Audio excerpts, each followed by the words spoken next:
There's supposed to be a project that our reporter went to, si Dobie de Guzman, sir. Noong March 2023, there's supposed to be a groundbreaking for a project. And according to the DPWH Transparency Portal, it's 50% completed. Yes. But when they visited, a reporter visited there, ang nakita po ay mga hindi pa tapos na poste ang nakita. How can that be 50% Yeah. completed? You know, I'm looking at a report also now, which I got, no, and I'm looking in the same photos, the Sangkintin Langiden bridge. This is supposed to be a bridge, but I don't see a bridge here. So, like you, I don't think this is 50%.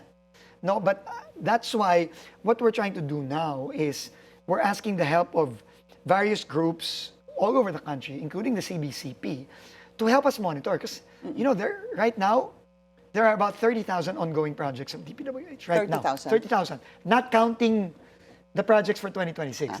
So madadagdagan pa yan. No, pagka ito na nagsisimula na tayo sa 2026. But sir, look at that.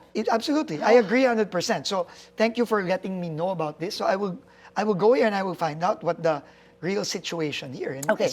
As in all other things that we're looking at, I mean, people need to be answerable for these projects. All right. But more importantly, I think I also have to say, Pinky, that one of the first things that the president told me last week, you know, when we all met after the holidays, is he told me that we really have to focus on finishing these unfinished projects.